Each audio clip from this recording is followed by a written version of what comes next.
Welcome back to News Jet update. चलिए देखते हैं झारखंड की 25 फटाफट बड़ी खबरों को। इससे पहले आप झारखंड के किस जिले से न्यूज को देख रहे हैं हमें कमेंट बॉक्स में जरूर बताएं। साथ ही डेली अपडेट रहने के लिए आप हमारे चैनल को सब्सक्राइब कर बेल आइकन को दबाना बिल्कुल ना भूलें। पहली खबर, विपत्ति के समय प्रवासी मजदूरों को मिलेगी मदद, पूरा खर्च उठाएगी सरकार, सीएम हेमंत सोरेन। राज्य के प्रवासी मजदूरों के हितों के लिए हेमंत सरकार ने एक बड़ी पहल की है। मुख्यमंत्री हेमंत सोरेन ने कहा कि राज्य से जो भी श्रमिक भाई एवं अन्य लोग रोजगार की तलाश में दूसरे राज्य अथवा देशों में जाते हैं, उनका पूरा डाटाबेस तैयार किया जाएगा ताकि नीति के तहत उन्हें विपत्ति के समय मदद पहुंचा सकें। मुख्यमंत्री ने उक्त बातें झारखंड मंत्रालय स्थित सभागार में आयोजित safe and responsible migration initiative SRMI के शुभारंभ कार्यक्रम को संबोधित करते हुए कही। सीएम ने घोषणा की है कि अगर दुर्भाग्यवश किसी प्रवासी श्रमिक की मृत्यु होती है तो राज्य सरकार उनके दिवंगत शरीर को वापस उनके घर लाने की व्यवस्था करेगी तथा अंत्येष्टि का पूरा खर्च राज्य सरकार ही वहन करेगी। इसके लिए सभी जिलों में कॉर्पस फंड की व्यवस्था की जा रही है। अगली खबर, अनुपूरक बजट पेश करेगी आज सरकार, विपक्ष के तेवर से हंगामे के आसार। शोक प्रस्ताव के साथ झारखंड विधानसभा के शीतकालीन सत्र का पहला दिन शांतिपूर्ण तरीके से गुजर गया, लेकिन पहले ही दिन सदन के बाहर विपक्ष के तेवर से साफ हो गया कि आगे की कार्यवाही कैसे दिखने वाली है। हालांकि सत्ता पक्ष ने भी विपक्ष के सवालों को लेकर अपना स्टैंड साफ कर दिया है। सीएम कह चुके हैं कि अगर विपक्ष की तरफ से निष्पक्ष और वाजिब सवाल आएंगे तो उनका जवाब जरूर दिया जाएगा। 5 कार्य दिवस वाले इस छोटे सत्र के दूसरे दिन यानी 17 दिसंबर को सरकार अनुपूरक बजट पेश करेगी। इसी साल मानसून सत्र में सरकार ने 4,684.93 करोड़ का अनुपूरक बजट पेश किया था। 17 दिसंबर को श्रम नियोजन, उत्पाद एवं मद्य निषेध, स्वास्थ्य, राजस्व निबंधन एवं भूमि सुधार विभाग, विधि विभाग, SC अल्पसंख्यक और पिछड़ा वर्ग कल्याण विभाग के अलावा ऊर्जा विभाग से जुड़े सवालों के जवाब सरकार देगी। फिर शून्यकाल और ध्यानाकर्षण के बाद द्वितीय अनुपूरक बजट विवरणी का उपस्थापन होगा। अगली खबर, पहले दिन छाया रहा जेपीएससी में गड़बड़ी का मुद्दा, बीजेपी ने की सीबीआई जांच की मांग। पिछले कई दिनों से झारखंड में जेपीएससी का मुद्दा सियासत का केंद्र बना हुआ है। सत्ता पक्ष और विपक्ष एक दूसरे को इसी मुद्दे पर आईना दिखाने में लगे हैं। ऐसे में विधानसभा का शीतकालीन सत्र इससे कैसे अछूता रह सकता। सत्र के पहले दिन ही सदन के बाहर और अंदर जेपीएससी के मुद्दों को लेकर दोनों पक्ष एक दूसरे पर हमलावर दिखे। सत्ता पक्ष के विधायक जहां बीजेपी को सभी गड़बड़ी के लिए दोषी ठहरा रहे थे, वहीं विपक्ष ने रिजल्ट में गड़बड़ी को लेकर सीबीआई जांच की मांग की है। अगली खबर, हाई स्कूल शिक्षक नियुक्ति मामले में झारखंड हाई कोर्ट में सुनवाई। राज्य सरकार और कर्मचारी चयन आयोग से कोर्ट ने मांगा जवाब। गैर अनुसूचित जिलों के हाई स्कूल में हिंदी विषय के शिक्षकों की नियुक्ति की मांग को लेकर दायर याचिका पर झारखंड हाई कोर्ट में 16 दिसंबर को सुनवाई हुई। अदालत ने मामले में दोनों पक्षों को सुनने के उपरांत राज्य सरकार और कर्मचारी चयन आयोग को जवाब पेश करने का आदेश दिया है। कोर्ट ने कर्मचारी चयन आयोग से पूछा है कि सब्सिडी विषय में हिंदी वाले अभ्यर्थियों का चयन क्यों नहीं किया गया। मामले की अगली सुनवाई सर्दियों की छुट्टी के बाद होगी। अगली बड़ी खबर, यूपीए की बैठक में नहीं शामिल हुए कांग्रेस के विधायक, कई बातों पर है नाराजगी। झारखंड विधानसभा का शीतकालीन सत्र चालू है। विधानसभा सत्र की रणनीति तय करने के लिए यूपीए की बैठक शुक्रवार देर रात सीएम आवास पर बुलाई गई थी, लेकिन बैठक में कांग्रेस का कोई विधायक शामिल नहीं हुआ। बताया जा रहा है कि कई मुद्दों पर हेमंत सरकार से कांग्रेस खफा है। यह भी जानकारी मिल रही थी कि कांग्रेस के आला अधिकारियों की बात में भी जेएमएम नहीं मान रहा है। विधानसभा सत्र शुरू होने से पहले कांग्रेस ने एक विधायक दल की बैठक की थी, जिसमें कांग्रेस के तमाम मंत्री और कांग्रेस के प्रदेश अध्यक्ष राजेश ठाकुर भी मौजूद थे। इस बैठक में यह निष्कर्ष निकला था कि झारखंड में आरक्षण नीति में बदलाव आए, 27% ओबीसी आरक्षण झारखंड में लागू किया जाए, साथ ही स्थानीय भाषाओं को नियुक्ति नियमावली से हटाने का विरोध कांग्रेस ने किया था। लेकिन झारखंड सरकार की तरफ से दोनों मामले में किसी भी तरह का पहल नहीं की गई, लिहाजा कांग्रेस के विधायकों ने यूपीए की बैठक में शामिल होने से मना कर दिया। अगली खबर, महीने के तीसरे शनिवार को झारखंड के सरकारी स्कूलों में रहेगी छुट्टी। झारखंड के सरकारी स्कूलों में महीने के तीसरे शनिवार को अब छुट्टी रहेगी। शिक्षकों को अतिरिक्त 1 घंटे तक विद्यालय में रहकर कार्य करने की बाध्यता भी अब नहीं होगी। संशोधित विद्यालय समयावधि एवं अन्य विषयों पर शिक्षा सचिव राजेश कुमार शर्मा के साथ अखिल झारखंड प्राथमिक शिक्षक संघ की 16 दिसंबर को हुई वार्ता में इस पर सहमति बनी। बातचीत के बाद संघ ने 18 दिसंबर को मुख्यमंत्री घेराव के कार्यक्रम को स्थगित करने का निर्णय लिया है। अगली खबर, टेट सफल अभ्यर्थियों की नियुक्ति का रास्ता साफ, 1 लाख पदों के लिए होगी नियुक्ति। शिक्षा मंत्री जगन्नाथ महतो ने प्राथमिक शिक्षक नियुक्ति नियमावली को स्वीकृति दे दी है, जिसके बाद शिक्षा विभाग शिक्षक बहाली की तैयारी में है। ये बहाली नई नियमावली के आधार पर होगी। नियमावली विधि, कार्मिक और वित्त विभाग को भेज दी गई है।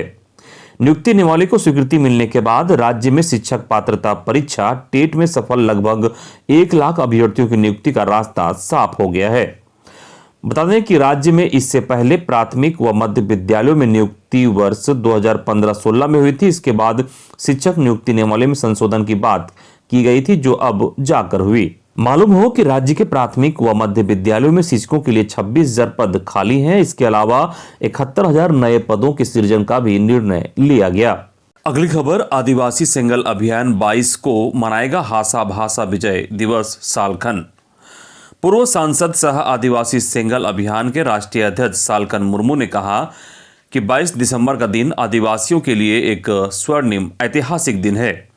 इस दिन को हासा भाषा दिवस के रूप में मनाया जाएगा। इस बार 22 दिसंबर 2021 को झारखंड, बंगाल, बिहार, उड़ीसा और असम प्रदेशों के अलावे नेपाल, भूटान, बांग्लादेश आदि में भी विजय दिवस मनाया जाएगा। 22 दिसंबर 1855 को अंग्रेजों ने संथाल आदिवासियों को उनका देश संथाल परगना और संथाल परगना टेनेंसी कानून बनाकर आज़ादी प्रदान किया था, क्योंकि झारखंड के भोगनाडीह गांव वर्तमान साहेबगंज जिला में 30 जून 1855 को महान वीर शहीद सिद्धो मुर्मू के नेतृत्व में 10,000 संथाल आदिवासी लड़ाकुओं ने अंग्रेजों के खिलाफ संथाल हूल या संथाल विद्रोह का बिगुल फूंक दिया था और अपनी जमीन, जीवन और आजादी के लिए खूनी क्रांति की थी। अगली खबर, विधायक मंत्री हफीजुल हसन ने कहा कि शादी की उम्र सीमा 21 नहीं 16 साल कर देना चाहिए। झारखंड सरकार के मंत्री और सत्ता में शामिल विधायक बेलगाम हो चुके हैं। हालात का अंदाजा इस बात से लगाया जा सकता है कि झारखंड के मंत्री और सत्ताधारी विधायक जो चाहते हैं वह बोल रहे हैं। गुरुवार को झामुमो विधायक और राज्य के खेल मंत्री हफीजुल हसन ने विधानसभा के बाहर पत्रकारों को कहा कि केंद्र सरकार ने शादी की उम्र सीमा जो 21 साल कर दी है वह गलत है। 18 साल काफी था। हम तो चाहते हैं कि शादी की उम्र अब 16 साल कर देना चाहिए, क्योंकि हालात अब बदल रहे हैं। अगली खबर, सरकार कक्षा 5 तक के प्राइवेट स्कूल खोलने पर करे विचार, पासवा। निजी विद्यालयों के प्ले ग्रुप से क्लास 5 तक के स्कूल नहीं खोले गए हैं। इससे बच्चों की पढ़ाई बाधित हो रही है। Private school and children welfare association पासवा की सरकार से मांग है कि इसे खोला जाए। 3 महीने पहले जब कक्षा 6 से ऊपर के सभी स्कूलों को खोले जाने का निर्णय लिया गया था तो पासवा ने इसका स्वागत किया था। अब पासवा प्ले स्कूल को खोलने की मांग कर रही है। बता दें कि सरकार आंगनबाड़ी केंद्रों को खोलने को लेकर निर्देश जारी कर चुकी है। इन केंद्रों में 3 वर्ष से लेकर 6 वर्ष तक के बच्चों को पढ़ाया जाता है, जबकि कक्षा 5 तक प्राइवेट स्कूल बंद है। अगली खबर, शिक्षा मंत्री की सहमति के बाद जैक अध्यक्ष उपाध्यक्ष की अनुशंसा, अब तक नहीं निकला नोटिफिकेशन। 3 महीने से अधिक समय से झारखंड एकेडमिक काउंसिल के अध्यक्ष और उपाध्यक्ष का पद खाली था। बीते शुक्रवार को दोनों पद पर अनुशंसा कर दी गई है। अनुशंसा को 1 सप्ताह बीत गए हैं, लेकिन अब तक इससे संबंधित पत्र जारी नहीं किया गया है। बताते चले कि जैक अध्यक्ष और उपाध्यक्ष चयन के लिए कांग्रेस और जेएमएम के बीच काफी माथापच्ची हुई थी, जिसके बाद अध्यक्ष का पद जेएमएम और उपाध्यक्ष का पद कांग्रेस को गया था। सहमति बनने के बाद डॉक्टर अनिल कुमार महतो अध्यक्ष और डॉक्टर विनोद सिंह उपाध्यक्ष बनाए गए थे। कहा जा रहा है कि अध्यक्ष पद के लिए शिक्षा मंत्री ने नाम बढ़ाया था। इधर जेएमएम विधायक लोबिन ने कहा कि जेपीएससी परीक्षा में हुई भारी गड़बड़ी, सरकार की छवि हो रही खराब। जेपीएससी 7वीं से 10वीं तक की पीटी परीक्षा में हुई धांधली के बाद सत्तारूढ़ जेएमएम नेता भी मान रहे हैं। शीतकालीन सत्र के पहले दिन हेमंत सरकार के सहयोगी कांग्रेस पार्टी ने पूरे मामले पर सरकार से अपना स्टैंड साफ करने की मांग की। वहीं जेएमएम के बोरियो विधायक लोबिन हेम्ब्रेम ने भी माना है कि परीक्षा में भारी गड़बड़ी हुई है। ऐसे में परीक्षा में सवाल तो खड़ा होगा ही। वहीं अपने इलाके के जिले साहेबगंज के एक सेंटर से सीरियल वाइज अभ्यर्थियों के पीटी पास होने को लेकर विधायक हेम्ब्रम ने कहा कि निश्चित तौर पर इसमें कुछ लोगों की संलिप्तता है। हालांकि इसमें कौन लोग शामिल है वह जांच के बाद ही पता चलेगा। वहीं भारी गड़बड़ी के बाद भी सरकार के स्तर पर कोई कार्रवाई नहीं होने से नाराज जेएमएम विधायक ने कहा कि इससे सरकार की छवि काफी खराब हो रही है। अगली खबर, भाजपा ने सड़कों पर बेचा मुर्गा और अंडा, हेमंत सरकार पर लगाया युवा विरोधी होने का आरोप। भारतीय जनता युवा मोर्चा ने गुरुवार को लालपुर रांची में हेमंत सरकार के विरोध में अनूठे अंदाज में विरोध जताया। मुर्गा और अंडे का स्टॉल लगाकर जमकर प्रदर्शन किया। भारतीय जनता पार्टी महानगर अध्यक्ष के गुप्ता ने मौके पर कहा कि हेमंत सरकार ने 2021 को नियुक्ति वर्ष घोषित किया है। हेमंत सोरेन सरकार इस वादे को जमीन पर उतारने में फेल रही। उन्होंने कहा कि जेपीएससी की नाकामी के बीच एक बार फिर फंसती नजर आ रही है। चुनावी वादों हो या फिर जेपीएससी की नाकामी, नौकरी देने के बजाय हेमंत सोरेन युवाओं से नौकरी तलाशने के बजाय अंडा मुर्गी बेचने को कह रहे हैं। नौकरी के लिए युवाओं को परेशान नहीं होने की बात कही है। यह साबित हो चुका है कि यह सरकार युवा विरोधी है। अगली खबर, हटिया यशवंतपुर एक्सप्रेस ट्रेन चलेगी परिवर्तित मार्ग से। दक्षिण पश्चिमी रेलवे के बेंगलुरु मंडल के बंगारपेट रेलखंड पर पटरियों की मरम्मत कार्य के लिए ट्रैफिक व पावर ब्लॉक लिया जाएगा, जिसके कारण ट्रेन संख्या 12,835 हटिया जसवंतपुर एक्सप्रेस ट्रेन 21 व 28 दिसंबर और 4 जनवरी 2022 को अपने निर्धारित मार्ग के स्थान पर परिवर्तित मार्ग कृष्णराजपुरम चनसंद्रा यलहंका जसवंतपुर होकर चलेगी। अगली खबर, असिस्टेंट टाउन प्लानर नियुक्ति मामले में फैसला सुरक्षित। झारखंड हाईकोर्ट में असिस्टेंट टाउन प्लानर नियुक्ति को चुनौती देने वाली याचिका में गुरुवार को सुनवाई हुई। सुनवाई जस्टिस एसएन पाठक की बेंच ने की। इस दौरान कोर्ट ने फैसला सुरक्षित रखा है। अधिवक्ता अमृतांश वत्स ने अदालत को बताया कि मामला योग्य नहीं है। कोर्ट में चुनौती तब दी गई जब परीक्षा परिणाम निकाला गया और याचिकाकर्ता इसमें असफल होते हैं। अगली खबर, अभ्यर्थी छठे दिन भी भूख हड़ताल पर। होमगार्ड चयनित सूची रद्द होने के बाद भी सूची प्रकाशित करने की मांग को लेकर अभ्यर्थियों की भूख हड़ताल छठे दिन भी जारी रही। गुरुवार को धरना स्थल पर भीम आर्मी के जिला टीम ने हड़ताल का समर्थन किया। धरना को संबोधित करते हुए वक्ताओं ने कहा कि डीसी ही होमगार्ड चयन समिति के अध्यक्ष होते हैं और उनके हस्ताक्षर के बाद ही चयनित सूची जारी की गई थी, तो फिर इस सूची को रद्द करने का औचित्य समझ में नहीं आता है। अधिकारियों का हिस्सा की लड़ाई में सूची को रद्द किया गया। भूख हड़ताल में शामिल आदर्श युवा संगठन के केंद्रीय अध्यक्ष ने कहा कि आंदोलन शुरू होने के बाद सूची को रद्द करना सवाल तो खड़ा करता ही है। अगली खबर, पीएमएवाई 17 से 29 तक विशेष अभियान, 29 को लाभुकों का गृह प्रवेश। प्रधानमंत्री आवास योजना शहरी को लेकर नगरीय प्रशासन निदेशालय 17 दिसंबर से 29 दिसंबर तक विशेष अभियान चलाएगा। इसके तहत 17 से 19 दिसंबर तक राज्य के सभी नगर निकाय कार्यालयों में समाधान शिविर लगाए जाएंगे। इसके बाद 20 से 28 दिसंबर तक लाभुकों के द्वार कार्यक्रम आयोजित किया जाएगा। 29 दिसंबर को गृह प्रवेश का कार्यक्रम है। इसके तहत पीएमएवाई के तहत कंप्लीट आवासों में लाभुकों का गृह प्रवेश कराया जाएगा। गृह प्रवेश कार्यक्रम स्थानीय सांसद, विधायक, मेयर, डिप्टी मेयर, अध्यक्ष, उपाध्यक्ष और वार्ड पार्षदों की मौजूदगी में होगा। अगली खबर, टीकाकरण महाअभियान शुरू, वैक्सीनेशन टास्क फोर्स गठित। राज्य भर में गुरुवार से कोविड टीका महाअभियान की शुरुआत की गई है। एक माह तक 15 जनवरी तक चलने वाले इस महाअभियान के दौरान राज्य में 100% टीकाकरण का लक्ष्य रखा गया है। अपर मुख्य सचिव ने महाअभियान को सफल बनाने के लिए राज्य के सभी उपायुक्तों को जिला से लेकर प्रखंड तक में कोविड टास्क फोर्स का गठन का निर्देश दिया है। उपायुक्त की अध्यक्षता में गठित जिला टीकाकरण टास्क फोर्स में सिविल सर्जन, जिला निर्वाचन पदाधिकारी, कोविड नोडल अफसर, DRCHO, BDO, MOICs के अलावा DWHO प्रतिनिधि व तमाम जिला स्तरीय पदाधिकारियों के अलावा अन्य स्टेक होल्डर व पार्टनर स्वयंसेवी संस्थाओं के प्रतिनिधि शामिल होंगे। अगली खबर, देवघर में अलकतरा गोदाम में भीषण विस्फोट, एक की मौत, आग से झुलसे 4 लोगों का चल रहा इलाज। जानकारी के मुताबिक एक अलकतरा गोदाम में 16 दिसंबर को भयानक ब्लास्ट हो गया। मामला देवघर के रिखिया थाना के आम गाची का है।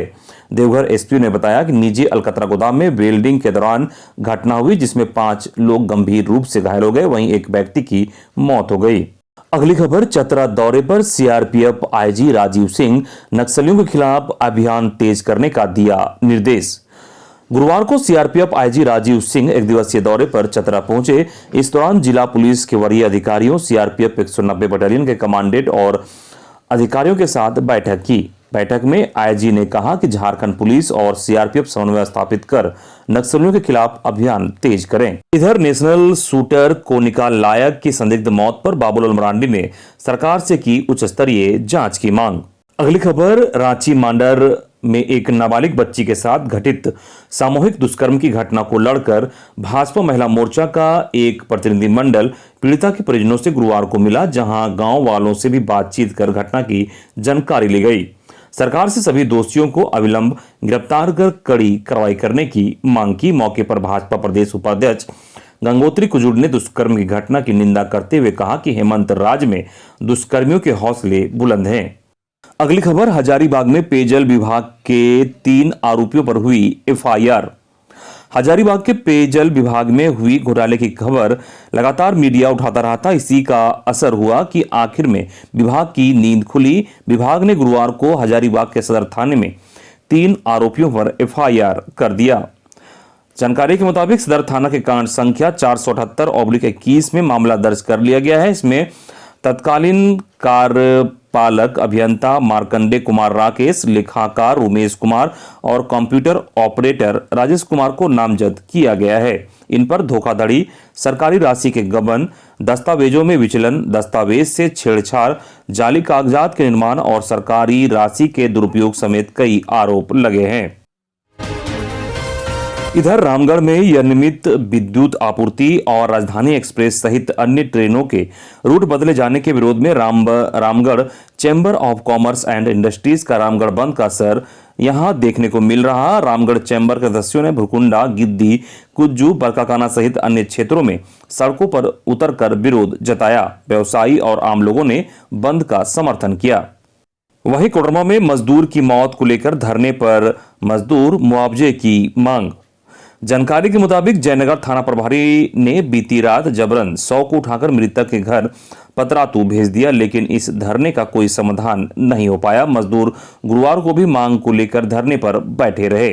गढ़वा के मेराल थाना क्षेत्र के कुसमाही गांव में शराबी पति सुधन कोरबा ने अपनी पत्नी गुड़िया देवी को डंडे से पीट कर मार डाला। घटना की सूचना पर पुलिस ने घटनास्थल पर पहुंचकर 100 को अपने कब्जे में लेकर अंत्य परीक्षण के लिए गढ़वा सदर अस्पताल भेज दिया।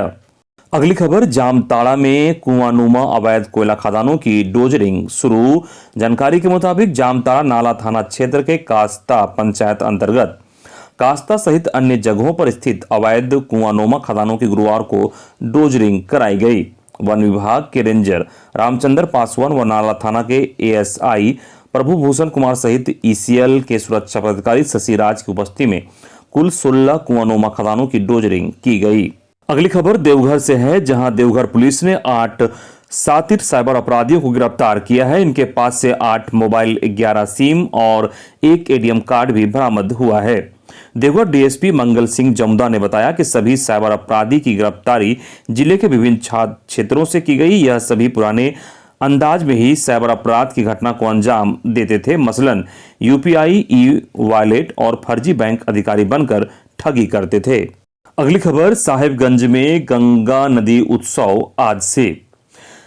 गंगा उत्सव कार्यक्रम जिला प्रशासन, वन विभाग, वन जीव संस्थान साहेबगंज कॉलेज की ओर से 17 दिसंबर से कई कार्यक्रमों में किए जाएंगे। यह जानकारी साहेबगंज कॉलेज के एनएसएस के नोडल पदाधिकारी डॉक्टर रंजित कुमार सिंह ने दी। अगली खबर सिमडेगा से है, जहां गबन की आरोपी महिला मुखिया ने की खुदकुशी। सदर प्रखंड के आरानी पंचायत की मुखिया शांति टेट्टी ने गुरुवार को जहर खाकर आत्महत्या कर ली। टेटे 2,78,000 गबन के मामले में सजायाफ्ता थी। वह सितंबर 2019 में जमानत पर जेल से छूटी थी। पुलिस ने पिंडा टांगर जंगल से शांति का शव बरामद किया। शव के पास ही एक जहर की शीशी पड़ी हुई थी। पुलिस प्रथम दृष्टया इसे आत्महत्या मानकर जांच कर रही है। अगली खबर, आईआईटी धनबाद में खाली रह गई सीटें, 26 दिसंबर की शाम 5 बजे तक एडमिशन का मौका। झारखंड कंबाइंड एग्जामिनेशन बोर्ड की ओर से 2 राउंड की एडमिशन प्रक्रिया पूरी करने के बाद भी आईआईटी धनबाद में सीटें खाली रह गई हैं। इन सीटों में एडमिशन का मौका दिया जा रहा है। एडमिशन को इच्छुक उम्मीदवार 26 दिसंबर की शाम 5 बजे तक एप्लीकेशन दे सकते हैं। संस्थान की ओर से बताया गया है कि एप्लीकेशन सीधा एडमिशन ऑफिस में या डाक के माध्यम से भी किया जा सकता है। अगली बड़ी खबर, 9,212 पदों की निकली बम्पर वैकेंसी, नौकरी का सुनहरा मौका। यूपीएसएससी ने स्वास्थ्य कार्यकर्ता के 9,212 पदों पर नियुक्ति के लिए आवेदन आमंत्रित किया है। योग्य उम्मीदवार यूपीएसएससी आधिकारिक वेबसाइट upsssc.gov.in से आवेदन कर सकते हैं। आवेदन भरने के लिए उम्मीदवार को मान्यता प्राप्त विश्वविद्यालय या बोर्ड से इंटरमीडिएट परीक्षा में उत्तीर्ण होना चाहिए। आयोग ने स्वास्थ्य कार्यकर्ता महिला पद के लिए भी भर्ती प्रक्रिया शुरू कर दी है। आवेदन करने के लिए उम्मीदवारों की आयु 1 जुलाई 2021 को कम से कम 18 वर्ष और 40 वर्ष से अधिक नहीं होनी चाहिए। नियमों के अनुसार आयु में छूट की अनुमति है। आवेदन प्रक्रिया खत्म होने की अंतिम तिथि 5 जनवरी 2022 है। वहीं आवेदन फॉर्म में संशोधन की तिथि 12 जनवरी 2022 है। अगली खबर, जमशेदपुर टाटा स्टील में इन पदों पर निकली वैकेंसी, ऐसे करें अप्लाई। ताजा रिपोर्ट के मुताबिक टाटा स्टील में कई पदों पर भर्ती को लेकर वैकेंसी निकली है। यह वैकेंसी झारखंड के वेस्ट बोकारो डिवीजन में खाली पड़े पदों को भरने के लिए निकाली गई है। मिली जानकारी के अनुसार टाटा स्टील में इलेक्ट्रिक इंजीनियर के पद पर वैकेंसी निकाली गई है। इच्छुक उम्मीदवार अपनी योग्यता के अनुसार भर्ती प्रक्रिया में भाग ले सकते हैं। टाटा स्टील के इन पदों पर बैचलर्स ऑफ इंजीनियरिंग और बैचलर्स ऑफ टेक्नोलॉजी के पास आउट छात्र आवेदन कर सकते हैं। टाटा स्टील के इन पदों पर छात्रों का चयन मेरिट और इंटरव्यू के आधार पर किया जाएगा। पूरी जानकारी के लिए टाटा स्टील की वेबसाइट विजिट करें। आधिकारिक वेबसाइट www.tatasteel.com है। वेतनमान 8 से 13 लाख रुपए वार्षिक है। नौकरी करने का स्थान वेस्ट बोकारो डिवीजन झारखंड है।